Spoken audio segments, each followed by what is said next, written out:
You got me.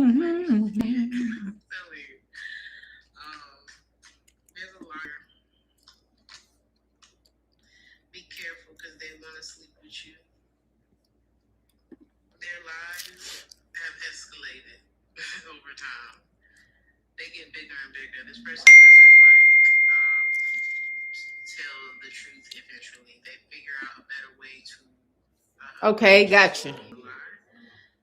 Thank you.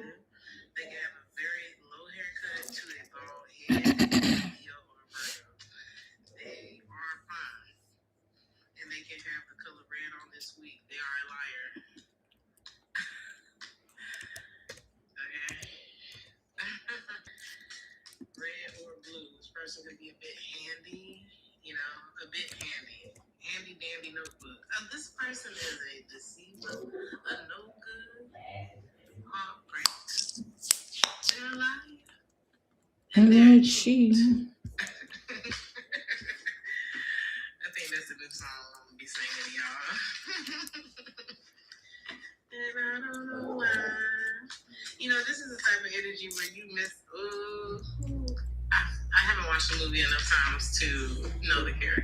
LeBron James. Thank you, thank you, thank you. Yeah, I'm waiting for it to load on that one.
right hands like that. Yeah, this is all about positioning. Price is being walked in that front door. Back comes Evans with a couple of clubbing shots. Price Taylor could shrug that off, but Evans clubbed him with a good right hand, backed him up against the ropes. We talked about the urgency.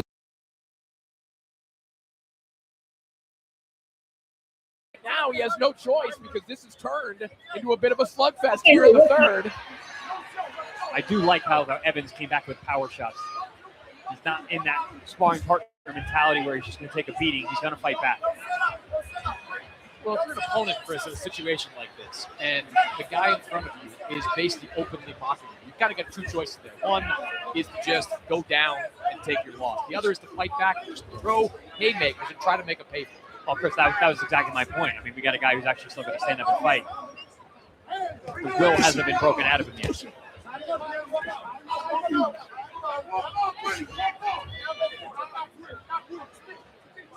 Inside the final minute here of round 3.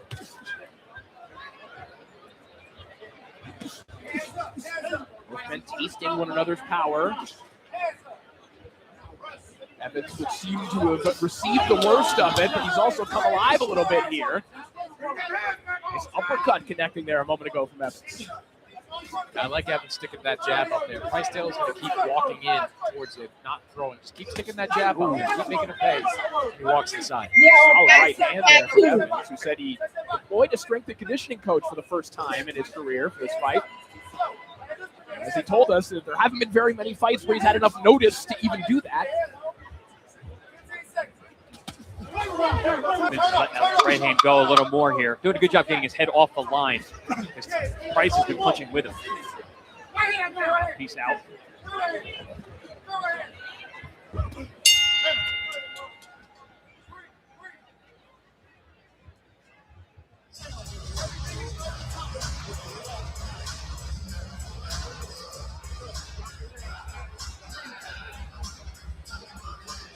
Like 1-1-2 there from Price Taylor. Backs up Evans. Best shot of the fight so far from either man.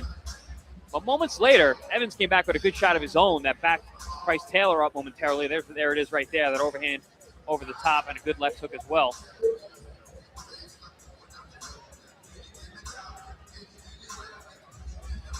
Price Taylor went back to work to finish the round. All in all, a good round besides a couple shots that Evans landed in the middle there.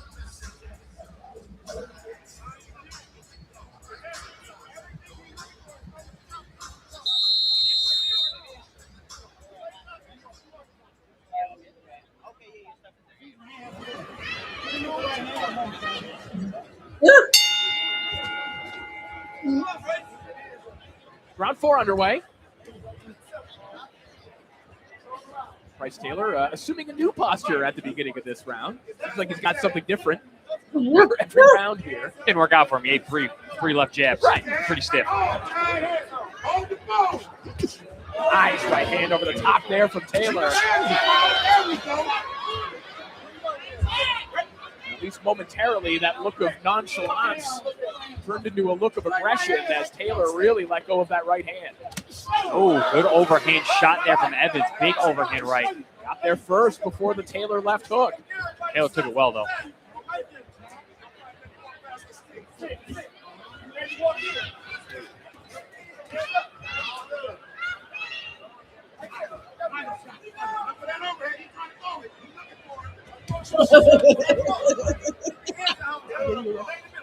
Evans' coaches insisted to us yesterday that he has what they described as a heavyweight right hand. Taylor's taking it well, but Evans certainly finding the mark with it. Enough to keep Taylor honest in every round.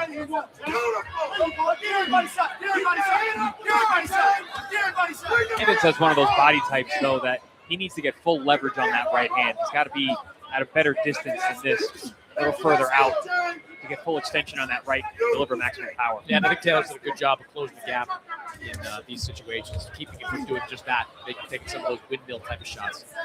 Good job as in just walking in the front door, because Evans is not putting up any resistance to stop him coming forward. So good left hooks there. Evans looks like he could be on wobbly legs. Some of those chopping right hands. looked like they might have started to erode Evans a little bit. The body language starting to change. Yeah, definitely a push down there from Price Taylor. But that first hook wobbled Evans. You can see those legs still aren't there for Evans. Oh, beautiful body shot. Body shot and the left hook up top. And that will be scored a knockdown.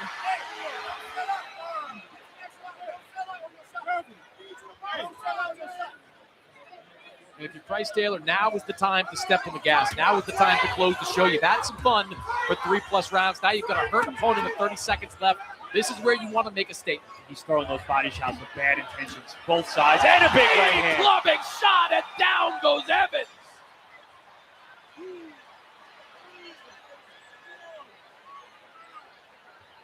You know, the way he went down, I didn't think he was going to get up, but he popped right to his feet still. Enough time left in the clock for Price Taylor to close the show. Yeah, might not have been in his best interest. Can he survive the round? Price Taylor just scored a knockdown on referee Ansel Stewart.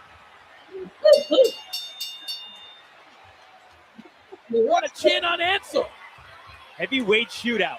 I couldn't tell if Ansel took a shot or just stumbled over the stumbling big men in the ring. Yeah, I think it was the rumbling of the heavyweights in the ring that knocked him off balance.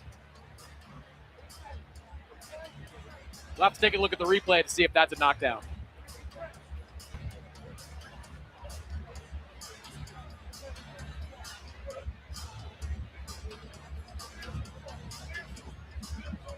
Take a look at these big, heavy shots as Price Taylor was just pouring on the pressure. That left hook there to the liver and then the right hand over the top. That chopping right hand that he's been landing since round one.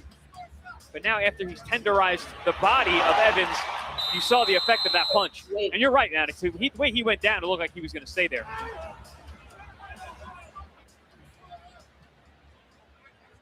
Nice change up there to go down to the body with that left hook. We'll see how much James Evans has managed to recover. Price Taylor applying pressure immediately. No doubt thinking of ending things here in the fifth. Nice little uppercut there from Evans and a left hook. But that right hand knocked the mouthpiece out and wobbled Evans at the same time. Oh, body shots. Resounding. Evans willing to go out on his shield. But he is getting clobbered right now by Price Taylor. Down to one knee. That will be a knockdown. You know, veteran move there from Evans. He was getting beat up there. Goes down to one knee. Now he can buy himself a couple of extra seconds while the referee puts the mouthpiece back in. Oh, and the referee's going to That is it. Price Taylor turned it on here tonight. If he said he was holding back in the past, tonight he did not. Perhaps the best performance of Price Taylor's career thus far. And Corey, that was exactly the kind of performance he needed tonight. He needed to go out there and make a statement. He said he wasn't happy with the way his last two fights went. They went the distance. He thought he could have poured it on more. He did that tonight. Listen, Price Taylor, he knocked out James Evans. He knocked down the referee. I don't think you get points for that, though. No. Last I checked.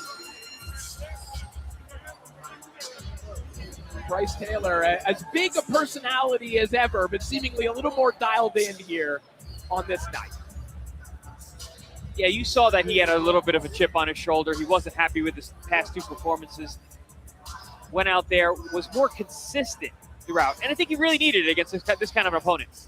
Hey, DJ, that's my shit, bro. What the hell you doing? Hey, DJ, that's my shit.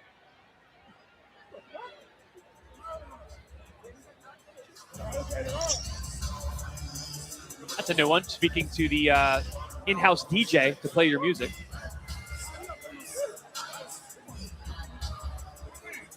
While we wait for Price Taylor's request, we'll look back at the stoppage here once more. I mean, vicious stuff from Taylor, man. He really was pouring it on, was not letting Evans breathe at all. And Evans generally is a fighter that likes to fight at a distance, at a measured pace. Price did not allow that all night long.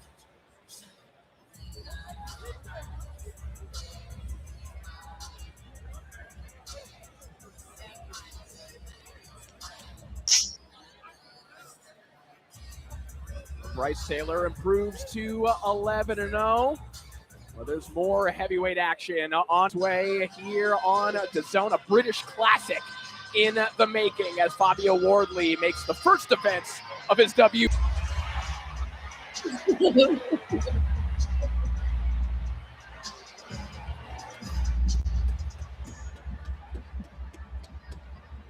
Well, Bryce Taylor finally got his wish. They played his song, and we can make it official as we hand it back to Pete Trevino. Ladies and gentlemen, please put a big round of applause together for both of the fighters in the center of the ring. Your referee, Ansel Stewart, has stepped in to stop this matchup at 53 seconds of the 5th round for your winner by TKO, the Price is Right Taylor. Well, a memorable performance, Chris, for Bryce Taylor for a variety of reasons. And, he's giving people something to look at, right? He gives you the knockout victory, a big personality. You're going to remember watching this at the very least. But also, he had the stage for it. This is a great platform for him, stepping up in his 11th pro fight, opening up a card of this magnitude. I mean, people came in early today, so the place is actually packed, and they enjoyed what they saw, getting a nice stoppage win to kick off the show. All right, Price is standing by with Chris Mannix. Well, Price, congratulations. 11th pro win. Looked like you were having a little fun in there during this fight tonight. How did you feel about that performance? It felt great. I was good, loose. I'm in shape. I knew he was a fast fighter, and I knew he was going to run once he felt my jab. And I just had to take my time, be patient, try and cut the ring off as much as possible, cut it off with my hooks, and slow him down to the body. That's all. So it ended up working. You told us during this week that we haven't seen your full arsenal yet as a heavyweight. Do you think we saw more of that in this fight? You saw 50% for sure. Hell yeah. 50%, that's it. You're not going to see no more until I fight the best. A fight like this, where you win as dominantly as you do, does this tell you, is this a message you're sending that you're ready for a step up in competition? Oh yeah, I'm ready. I've been ready since last year. Let's do it. 8-round fight, think you're ready for the 10s? Are there opponents out there that you're starting to look at in the heavyweight division? Yeah, whoever. I'm going to take my time. I'm going to speed it up. It don't matter. It's up to my promoter. We got to do this the right way, and I'm going to get that title shot. I'm going to try to get that WBO, try to be undisputed. I'm trying to go all the way to the top. What was better, the dancing or the knockout? Shoot, the knockout. The knockout give me money. Congratulations, Price. Yeah, sir. Thank you. Thank you so much, Chris. Well, certainly a lovable character. Absolutely. Chris Algieri, Bryce Taylor. He's a big man, but he's a big character. A big knockout victory for Price to open things up as we send it back up to the studio. We hand it back to Sierra. Thanks so much, Corey. All right, Michaela. Price is an up-and-coming heavyweight, right? And he said that he's been trying to gatekeep his skills in his previous fight. Why would somebody do that? And do you feel like he finally unleashed whatever it was that he was gatekeeping? Was it the dances? I'm not sure. Personally, as a fighter, you don't gatekeep because when you go in that ring, your adrenaline's going and you let it all go. You give it everything you have. So if he has the power to gatekeep and hold back, he's special. I don't know. I couldn't do it myself. What impressed you about his performance? Well, he's obviously got the power. He does. He's got great power. I saw him put together some good combinations. But every heavyweight has good power. He has to continue to evolve and get better defensively and technically. If he has a higher quality opponent, right now he can get away with those types of things because of his level of opponent. But he's going to have to sharpen up and get tighter with the footwork and his defense if he's going to be ready to step up soon. Michaela, this is a division that's really crowded at the top. Do you see him being on the trajectory to be able to break into that? Listen, you see a lot of guys who have a great start of their career, right? People that you think are going to go to the top sometimes never do. He has to continue to get better. It's up to him. It's up to his corner. It's up to his team. It's up to his work in the gym. If he's satisfied with every performance, then no, he won't. He has to look at every performance and see what could I have done better, and so does his coach. And that's the only way he's going to be able to rocket to the top. His goal is to fight 7 times this year. How realistic is that? I wouldn't say it's too realistic. Boxing's in a different stage these days. Things are changing. It's going to social media. We're losing sort of the networks on regular television. So I would say 7 would be a hefty goal. Hopefully he gets close to that. Obviously he's in the beginning stage of his career, so he wants as much experience as possible. I say maybe shoot for 4. Okay. Did you have a favorite dance though in No. the ring? No, not really. My coach would have dragged me out of the ring by my hair if I did anything like that. Okay, so not even the salsa, the gritty. This is not the way I came up. Okay, fair enough. Fair enough. All right. We have one fight already in the books and plenty more action coming your way. Shay Keneally and Danielle Perkins are coming up next. Atif Overton and Joe George will face off before the main event. Clarissa Shields and Franchon Cruz deserve. Now, Australian Shay Keneally is gunning for a chance to fight the globe, but the fighting mom has to get through Danielle Perkins first. Can Keneally make a statement in her U.S. debut? We'll find out next.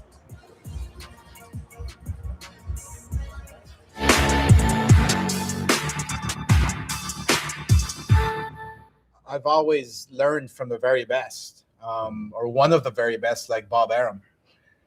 He once told me, look, you're going to get into this business. And he told me back then, you're probably not going to last.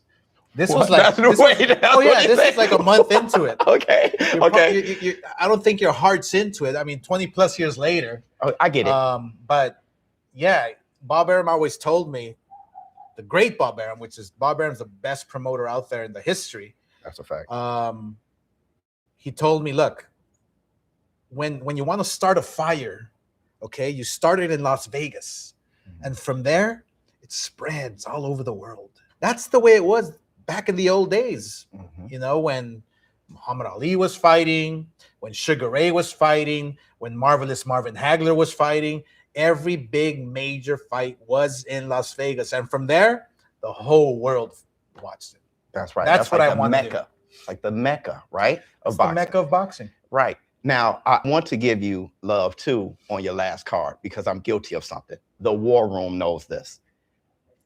Curiel versus Rocha. Okay. The rematch couldn't happen. Right. Rocha couldn't fight. Yeah. So there was a replacement. Yeah. Panthen. Right. Right? The Patriot. Yeah. I call fights. That's what I do on my channel.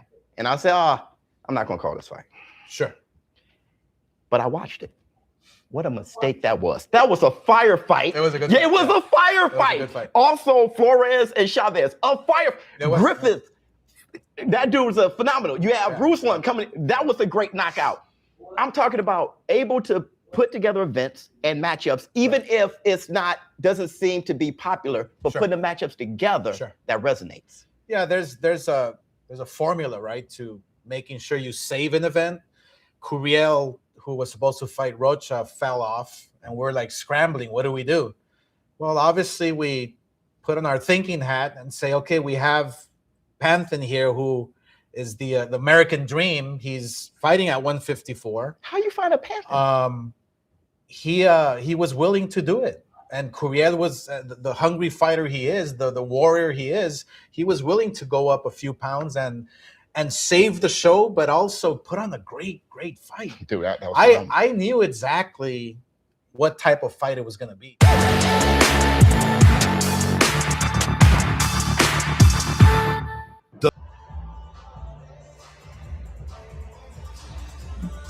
Welcome back to the Motor City. We are gearing you up for an undisputed women's world heavyweight showdown. But before all that, a reminder of what we have coming your way on the zone. Kicking things off on Friday night, Connor Quinn and Jake Dodd meet in a Commonwealth flyweight title fight in Belfast. Then Saturday night, Owen Cooper and Constantine Urso headline a night of action from the UK before we head stateside for a super featherweight unification fight between Emmanuel Navarrete and Sugar Nunez. Make sure you check the schedule section in your DAZN app so you don't miss any of the great fights we have in 2026. So back alongside Michaela Mayer, I'm Sierra Santos. And Michaela, this next fight might be the perfect primer to the main event. Shay Keneally and her U.S. debut facing Danielle Perkins. She's currently 5-0 and the WBC light heavyweight champion. She has made it no secret, Michaela, that she has her eyes set on Shields. Yeah, it's interesting because she's only 5-0, right? And I don't necessarily know if she has the skill level to compete with someone like Clarissa Shields just yet. But that's also the difficulty with the higher weight classes, that being at the heavyweight division. There's not a ton of competition for girls like Clarissa, who has so much experience and has so much skill. I think she has a good chance tonight against Danielle Perkins. I think this is a good matchup. They both have equal experience, both have some amateur pedigree, as well as 5-6 professional fights. So we'll see both different styles as well. I think Perkins is the bigger girl. I think she's stronger, and I think she's a little bit more aggressive. And so we'll see if she can keep her off her. And bigger in size, because these two are both 6 feet tall. And this is really going to be the first time that Danielle Perkins is going to see eye to eye with an opponent, Michaela. Yeah, that's true. But I think that Keena likes to box and move a little bit, and she doesn't have the most speed. I think that Danielle Perkins has a little bit more speed than her, and I think she has a lot more power. So I think that's where she's going to become more successful. Is their physicality evenly matched or not quite? From what I've seen, no. I don't know if Keena has really proven herself to have the strength to stand at heavyweight with someone like Danielle Perkins, who is very strong and big. But we will see it. This is going to bring the best out of both of them tonight. We'll see what style works best: boxer and mover, or come forward with aggression. But either way, it's going to be a good fight and great for women's boxing. Well, Danielle Perkins, of course, she lost to Shields in her last fight in February 2025. It was her first 10-round fight, though. So, Michaela, you have to imagine she's going to be better prepared this time around. That's obviously something you got to work on. Oh, yeah. I mean, this fight with Clarissa, she probably had to work the hardest she's ever worked. And whether she came out on top with the win or not, she definitely grew a ton in that camp and in this ring for 10 rounds with her. So she has to have come out better, no doubt about it. She'll definitely take that experience into the ring. Whereas Keena maybe hasn't been tested in that way just yet. Now, Danielle also said that she just gets annoyed by Shay's mere presence. She says that she's tired of the trash talking, the ageism, all of that. So let's hound it down to a couple of old guys, too. Corey Erdman, let's get your tail of the tape. Thank you so much, Sierra. And you see the age at the very top of the tail of the tape here. Danielle Perkins, 43 years old, looking for a professional world title here tonight against the 31-year-old Shay Keneally. And as Sierra pointed out, it's not often that you see Danielle Perkins looking eye to eye at an opponent. A good light heavyweight title on the line as we send it back up to Pete Trevino. Ladies and gentlemen, the following matchup is scheduled for 10 rounds in the women's light heavyweight division, and it is for the Women's WBA Light Heavyweight Championship of the World. Introducing your fighters into the ring. First, making her way into the blue corner, please welcome Danielle Perkins.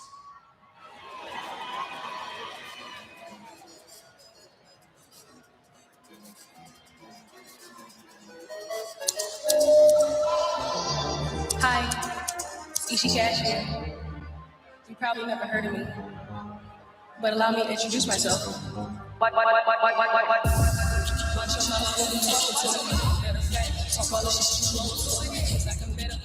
ahead.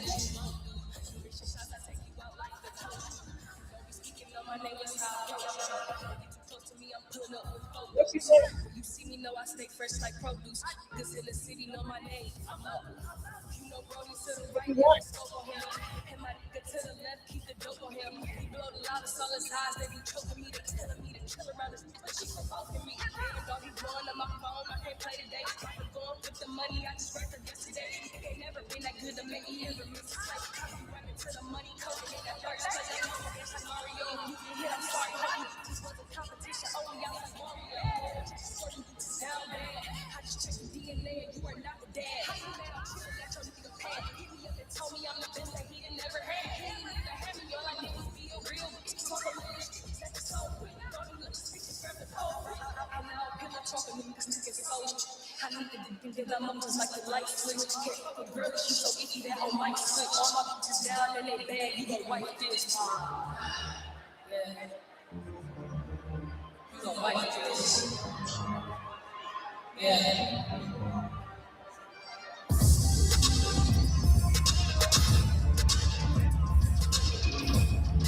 Well, Danielle Perkins had a shot at the quote last time out, and although she fell short, she says that she now has a new understanding of what it takes to reach the next level. And now coached by longtime heavyweight Dominic Wynn, Perkins spent many rounds in sparring with top contender Darius Fulgham and feels that she's stronger and more physical than ever in the ring. And tonight, the 2019 World Amateur Champion looks to add a professional world title to her trophy case.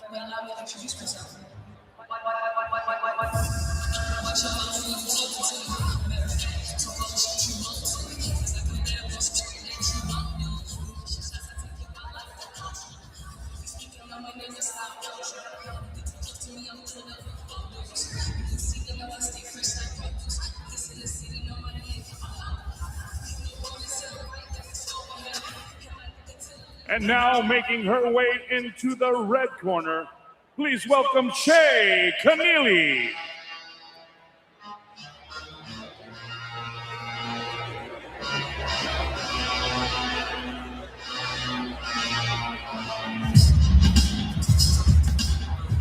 Well, Shay Keneally is proof that boxers' realities, particularly those of women's boxers, aren't always as glamorous as they would seem on the exterior. In yesterday's fighter meeting, Keneally said something as jarring as it was simple. It's nice to actually be paid to fight. In order to keep her boxing dream alive, the Fight Mom has maintained a union job as a dock worker and essentially self-funded her career to this point.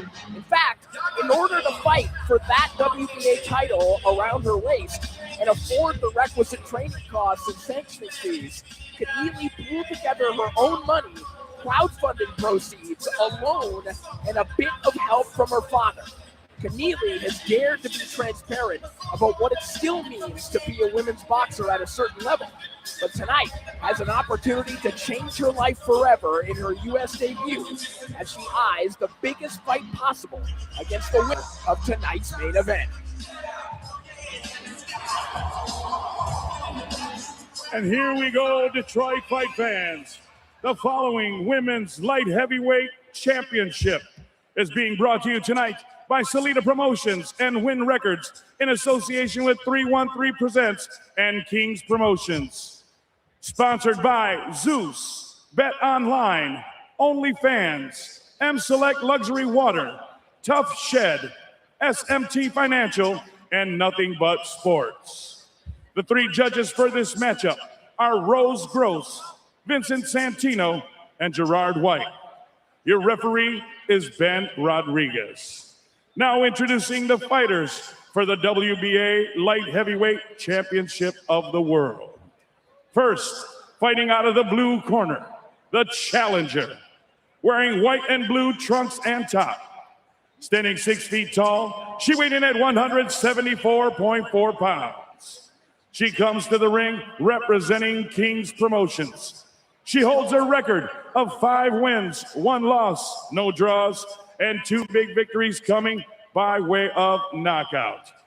Fighting out of Houston, Texas, by way of Brooklyn, New York, ladies and gentlemen, here is Danielle Brooklyn's Brickhouse Perkins. Her opponent across the ring, fighting out of the red corner, wearing the black and gold trunks and top. Standing 6 feet tall, she weighed in at 171 pounds. She comes to the ring representing Salida Promotions. She is undefeated with a record of 5 wins, no losses, and no draws, with 2 of those big victories coming by way of knockout. Fighting out of and representing Gold Coast, Australia, ladies and gentlemen, here is the reigning, defending WBA Light Heavyweight Champion of the World, Shay the Fight Mom Keneally.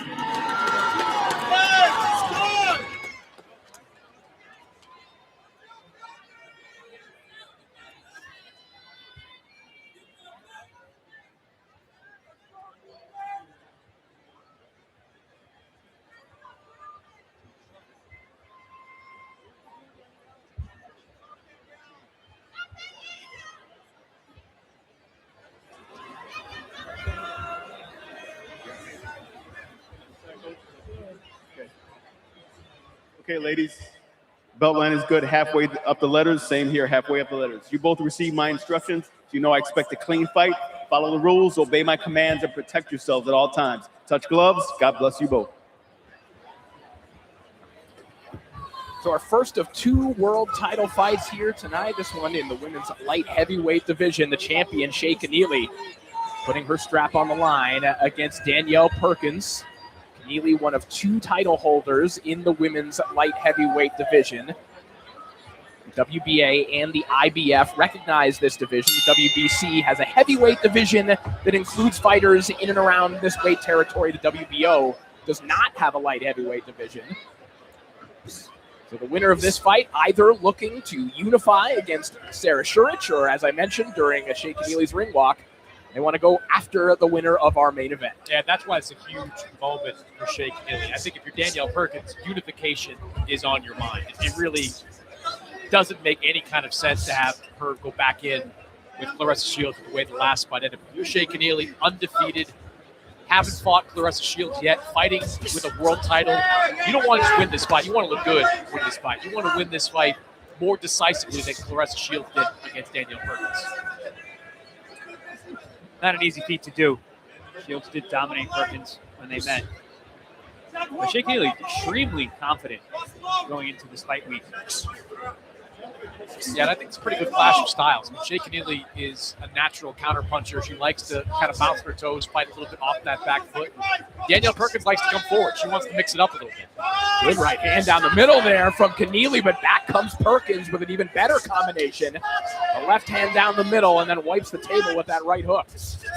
Matt, you can even see it. Ooh, good shot there. And I was going to say, Matt, you can even see the physicality between the two. Yes, at the same height. Yes, they have a similar reach, but Perkins looks to carry a lot more muscle in the upper body.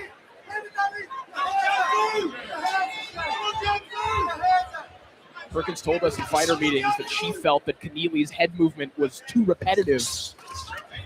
And a bit awkward. Stiff. Word I think she used. Good right hand. 10 seconds of the opening round. Good action in both directions here. In round 1 of this world title fight. I've been impressed with Keneally's ability to exchange and willingness.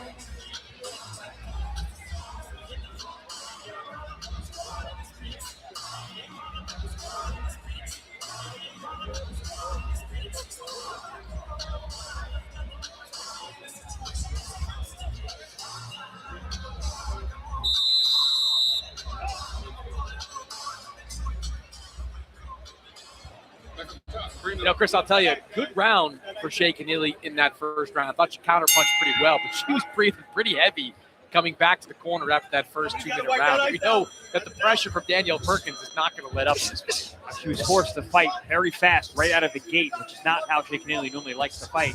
She also wants to be more on her front foot here, but that Perkins pressure.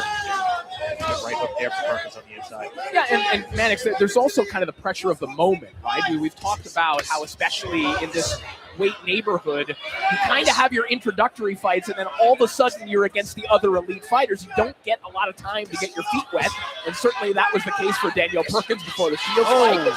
It was the case for Keneally, who was right in the fire here against Perkins. We got a shootout here in round 2.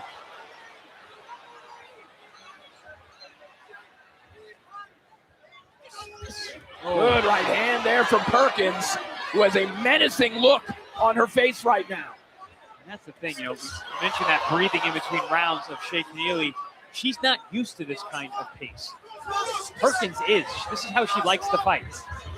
And to your point, Corey, it is sink or swim for a lot of these women very early in their career. Where Danielle Perkins, at just 5-0, went up against Clarissa Shields with no, real experience on the level that Clarissa Shields is on. 1-2-1 for Keneally a moment ago, but back comes Perkins. A sharp left hand. Good overhand right there for Perkins as well. Confidence in Perkins growing here. Less and less coming back from Keneally.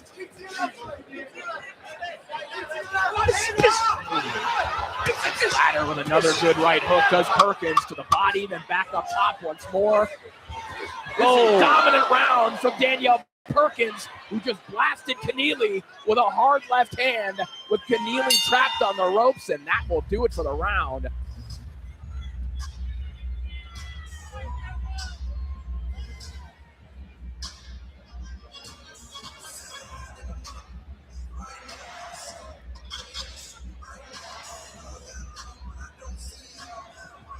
Great action there in round 2 from Perkins.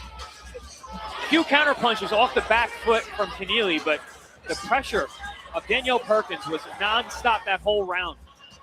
Landed some very big left hands and right hooks.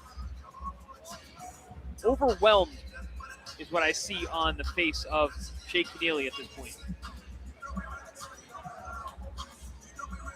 Yeah, when I was watching some of the tape on Keneally before this fight, her opponents, look, they just weren't on the level of Danielle Perkins. They were average type opponents that Shea Keneally could have her way with. Danielle Perkins is an action fighter. She's going to be pressing the action all throughout. But with the body language of Shea Keneally, it's not great right now. The stamina of Shea Keneally as we're into this third round just doesn't look the same as it does with Danielle Perkins. Perkins came out, wasn't even breathing hard to start the round. Well, this, I think, is a meaner version of Danielle Perkins than we've seen in the past. Obviously, that Shields fight was one-sided in the other direction, but even in those developmental fights with Danielle Perkins, you didn't see this kind of an edge to Perkins that we're seeing right now. And I think even in defeat, you learn a lot. Yes. You take on an opponent that is number 1 pound for pound. Even if you get beat, even if you get dropped in the final round, you gain something from that, right? You spent 10 rounds with a living legend. And she actually spoke about the positives in the fighter meeting about that experience. Good left hand there for Perkins. Yeah, right in the face of Shea Keneally, giving her no time to breathe. This is good scouting by her corner coming into this fight. Now, maybe she would be fighting this aggressive anyway, but her willingness to keep the pressure, stay in the face of Shea Keneally, it's paying off now, and I got to believe it's going to pay off in these later rounds. And this is that inside work that Perkins was talking about yesterday in fighter meetings as well, and those rounds spent with Darius Fulgham and others, the directive from her new trainer, Dominic Gwynn, to be more physical with Perkins, clearly paying off. And we're seeing it here. All 3 of these rounds. A lot of aggression, fighting on the inside, overpowering and really bullying Shea Keneally once her back is on the ropes. Really trying to step in with the right hand. Perkins managing to swim with that shot. You see the smile on her face. Yeah, Perkins blocked one of those shots, but good on Keneally, followed up with a 1-2 of her own.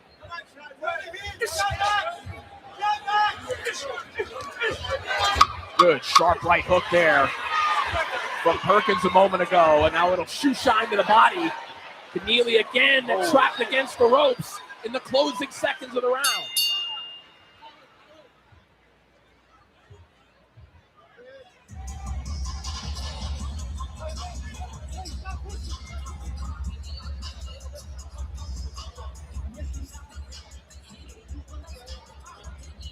And there is a Franchon Cruz Dezern making her way into the venue. Chris Mannix, there was a time not that long ago when we didn't know whether this would be happening. No, I wouldn't think this would happen as recently as 3 years ago, but Franchon Cruz Dezern revived her career with a win over Shadesha Green, and now here she is with an opportunity to take on the greatest woman of all time, 2-time Olympic gold medalist, undisputed heavyweight champion, and an unquestionable attraction here in the Motor City. This building, fellas, is going to be packed to the brim by the time Clarissa Shields makes her ring walk. It is a feather in her cap that she can sell out this building at this stage of her pro career. Yeah, man, it's one thing to be dominant in the ring. It's another thing to sell tickets, and Clarissa does both. I would argue, Chris, that selling tickets is more important than a world championship. I mean, we saw it in, particularly Ryan Garcia before he won a world title last night. He was that guy. Even the likes of Conor Benn, someone whose popularity is bigger than their in-the-ring accolades. Henry Garcia said it. my good friend who loves my show. Fancy left hand there from Perkins a moment ago, who is feeling herself right now. And justifiably so. It has been a terrific start for Perkins. Having fun in there.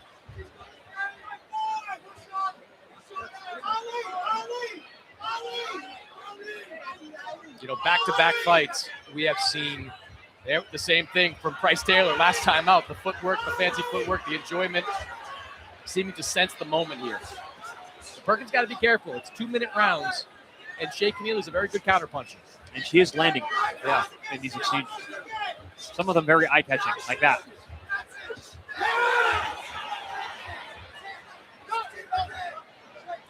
I think, guys, at least in spurts there for Keneally, doing what she should be doing in that moment as Perkins gets a little more playful. Keneally just sticking to the basics, landing to the body, landing a sharp shot like that. Keneally's actually having a good round. Yeah. She's landed some really good clean shots, and Perkins has not done a whole lot besides the dancing. Shea Keneally, allow her to do that.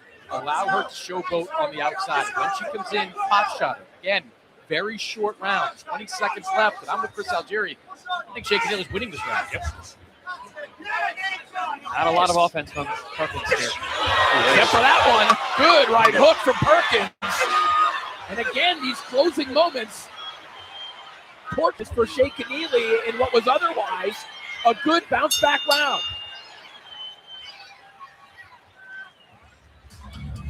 Okay. Come look at this, please.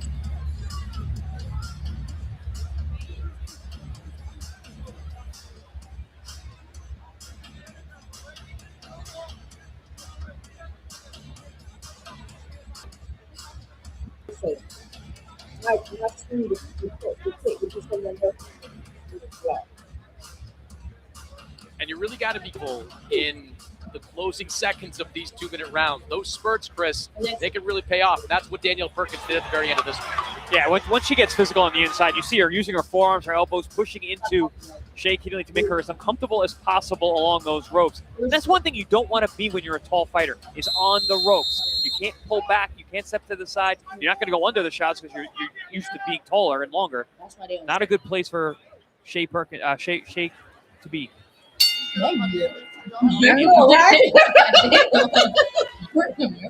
Round 5 underway. Shea Keneally looking to hold on to her WBA light heavyweight title here. Good bounce back round in round 4 with the exception of those closing 12 seconds or so. But Danielle Perkins looking back to form. She lands a good sharp left hand. Whoa. All right, Maddox, how do you have this one scored so far? Yeah, I've got 2 rounds to 2, 38-38. I thought Shea Keneally just edged out that first round. Danielle Perkins, a clear winner in the last 2. And yeah, she had that nice flurry at the end of the 4th round. But I thought most of the 4th round was controlled by Shea Keneally. I'd like to see Perkins be a little more disciplined here. I don't think she should be showboating quite this much. She's a tight mix up. Once again, Keneally sticking to the basics. Good right hand connected there to go. But you see the swelling and how it's developing on his face. And this isn't a situation like Price Taylor had the last fight, where he completely outclassed his opponent. This is a real fight for Danielle Perkins.